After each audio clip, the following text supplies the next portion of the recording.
Si tu te demandes pourquoi les marchés boursiers et les cryptos chutent de manière vertigineuse, ne cherche pas plus loin, tu as le coupable devant tes yeux. Et dans cette vidéo, je vais t'expliquer pourquoi. Salut, moi c'est Jay, nous sommes le lundi 7 avril 2025 et aujourd'hui on va analyser le Bitcoin, l'Ethereum et décoder ensemble les actualités crypto. Alors est-ce que tu es prêt? On va commencer.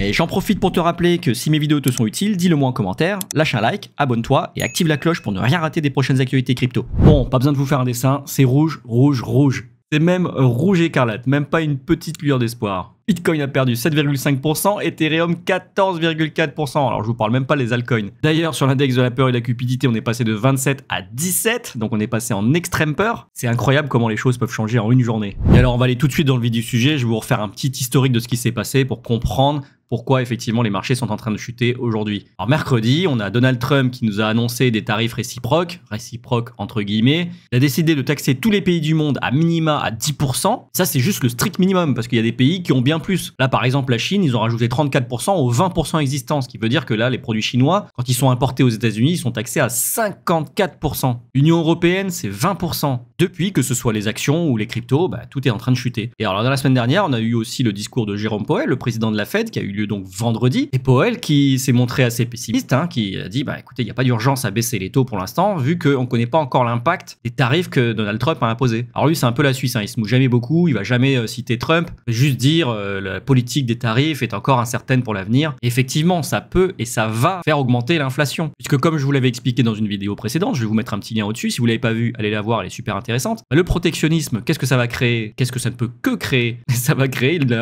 une inflation, une hausse des prix. Puisque quand ils taxent les pays à l'importation, qui est-ce qui paye ces coûts-là? Par exemple, les grosses sociétés comme Apple, quand ils vont commander des matériaux venus de Chine pour construire leurs iPhones, ce sont eux qui vont payer les 54% de taxes. Mais au final, vous pensez franchement qu'Apple va juste eux-mêmes encaisser cette augmentation sans la répercuter sur les consommateurs? Évidemment que non. Donc qui paye cette taxe au final? Le consommateur. La taxe fait augmenter les prix ou augmenter l'inflation. Mais il n'y a pas que ça, en augmentant les taxes douanières, il réduit la compétitivité, il réduit la concurrence. Donc les sociétés qui sont en situation de monopole national, pour elles c'est open bar. Trump soi-disant qui veut faire de l'America Great Again, pour l'instant, il va faire trinquer le petit consommateur. Et alors, on n'a jamais vu ça, on a le président des États-Unis carrément sur son média social Truth Social qui demande carrément à Jérôme Powell, le président de la Fed, de baisser les taux. Maintenant c'est le temps parfait. Et il termine en majuscule, Jérôme baisse les taux, arrête de jouer à la politique. C'est du jamais vu. Et il pense que parce qu'il le demande, Powell va le faire. Mais non, non. La Fed est indépendante et heureusement. Et la Fed n'est pas bête. Ils vont pas baisser les taux alors que justement l'inflation va augmenter. Et commence déjà à augmenter. Là, ce serait se tirer une balle dans le pied. Mais Donald Trump, lui, il est persuadé que mettre son pays dans une situation délicate, les stocks dans une position carrément compliquée, pourrait faire pression sur la Fed pour qu'il baisse les taux plus rapidement. Mais pas du tout. Baisser les taux aujourd'hui, ce serait mettre le pays dans une situation encore plus compliquée à l'avenir. Donc on rentre déjà dans une guerre d'ego entre Donald Trump et Jérôme Powell. Mais c'est pas tout, puisque derrière, la Chine qui s'est vue taxée à 54%, 34 de plus des 20 existants, ils ont répliqué, ils ont dit nous aussi on va rajouter 34%. 34% sur les biens américains importés en Chine. Et là on a Donald Trump qui dit la Chine a mal joué, ils ont paniqué, c'est la seule chose qu'ils ne peuvent pas se permettre de faire aujourd'hui. Donc on a une guerre d'ego entre Donald Trump et Jérôme Powell, maintenant on a une guerre d'ego entre Donald Trump et Xi Jinping, et pendant ce temps qui est-ce qui trinque?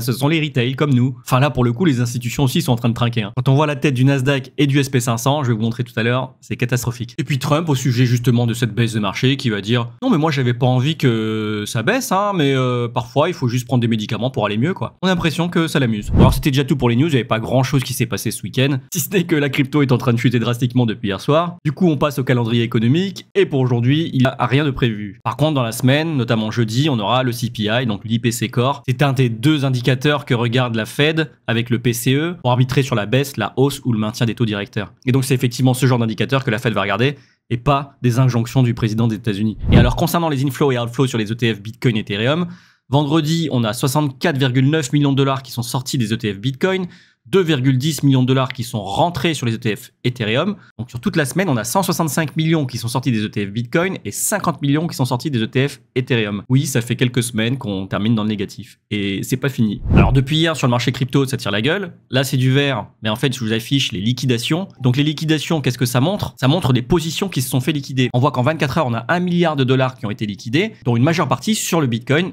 et sur l'Ethereum. Et donc, C'est vert parce que c'était des positions à l'achat, donc c'était des longues, c'était des gens qui pariaient à la hausse. Vu qu'on a baissé drastiquement, en fait, on a des gens qui étaient en position à la hausse qui se sont fait liquider. Alors 1 milliard en 24 heures, et en réalité c'est même plutôt 12 heures, je peux vous dire que c'est énorme. Et quand on regarde la liquidation heatmap, on voit qu'on est venu chercher effectivement les liquidités sous les 80 000. On avait pas mal d'accumulés, il y en a encore pas mal en dessous des 70 000. Bon, si on regarde sur 3 mois, vous voyez, on a encore un beau cluster entre 76 000 et 73 000. Et ensuite, le cluster d'après, il est au niveau des 68 jusqu'à 65 000. Hein. Clairement, j'aimerais bien qu'on rebondisse avant. Moi, ça fait quand même pas mal de temps que je vous prédis une correction jusqu'aux 73 000. Je pense qu'aujourd'hui, on va être fixé assez rapidement. Beaucoup parlent d'un Black Monday. Et on va passer tout de suite en analyse technique pour vous montrer tout ça. Qu'est-ce qui s'est passé sur le marché? Là, on est en train de regarder le Nasdaq et on voit que depuis mercredi, effectivement, on est en train de chuter drastiquement. Alors, je sais pas si vous voyez, c'est vraiment vitesse grand V. Hein. Vous voyez la taille des bougies, c'est énorme. Là, en 1 mois et demi, on a perdu 26% sur le Nasdaq. Sur le SP500, c'est carrément 22% qu'on a perdu. Et vous voyez, là, vendredi, c'était cette bougie-là. Vendredi, on a eu une chute énorme sur le SP500 et sur le Nasdaq.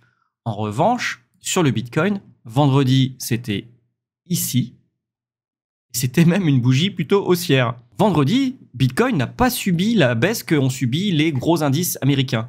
Alors tout le monde s'est dit, bon, est-ce que ça y est? Est-ce que c'est le moment où Bitcoin devient enfin réserve de valeur? Bon, je vous avais pas fait de vidéo à ce moment-là, mais moi, j'y croyais pas une seconde. Je pense qu'il y avait juste une petite latence et effectivement, dès dimanche soir, à l'ouverture du CME, on a rattrapé toute la baisse qu'on n'avait pas eue pendant la journée de vendredi. Et depuis, qu'est-ce qu'on fait? Eh ben, on chute. Mais alors, vous voyez, c'est pour ça aussi que je dis souvent qu'il n'y a pas forcément d'impact des news sur le marché, ou plutôt on peut savoir à l'avance ce qui va se passer, sans pour autant tenir compte des news. Parce que vous voyez ce scénario, je l'ai tracé depuis un moment déjà. Il y a juste un canal baissier, et je vous avais dit, bah voilà, quand on arrive en haut de ce canal, il y a de fortes chances qu'on recorrige dessus. Là, ce scénario, je vous l'avais tracé, je lui ai dit, bah voilà, on va retracer jusqu'au fair value gap qui est en dessous. On va le pousser un petit peu là. Il y a de fortes chances qu'on aille chercher les liquidités qui sont dedans. Et je vous ai montré tout à l'heure sur la liquidation heatmap, on voit qu'il y a un gros cluster de liquidités qui sont juste là. Du coup, ça coïnciderait avec cette zone de support, ça coïnciderait avec le bas du canal haussier. Le tracer comme ça, et ça coïnciderait également avec les liquidations qu'on peut aller chercher, comme je vous ai montré tout à l'heure. Donc en réalité, l'analyse technique nous avait déjà dit en fait ce qui allait se passer. Le scénario que j'avais mis en orange était quand même peu probable, je vous l'avais dit. Il n'était pas à exclure, mais il était peu probable. Alors du coup, il y a beaucoup de gens qui se demandent est-ce qu'on est rentré en bear market ou pas. Bon, moi je dézoome un petit peu. Je suis pas persuadé qu'on soit encore en bear market, hein. Pour moi, il faudrait qu'on retourne dans cette zone-là, donc on passe en dessous des 65 000 pour effectivement peut-être penser au bear market. Pour l'instant, on est encore dans une vague de correction d'un marché haussier. Je pense pas qu'on puisse parler encore d'un bear market. Bon, par contre, sur l'Ethereum, c'est un peu plus chaud.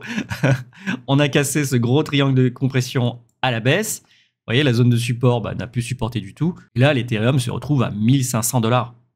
C'est incroyable. Là, on vient de prendre des liquidités qu'on avait laissées en août 2023. Donc, où est la prochaine zone d'arrêt? Ça sera ici, sur les 1350 $. Soit on bounce aujourd'hui et ouf, on peut repartir un petit peu à la hausse. Soit effectivement, on va chercher en dessous sur les 1350, quoi. J'espère vraiment qu'on n'ira pas plus bas. Quand on regarde le ratio Ethereum-Bitcoin, on est carrément passé en dessous des 0,02. Moi qui avais swap 50% de mes Bitcoins en Ethereum à 0,037.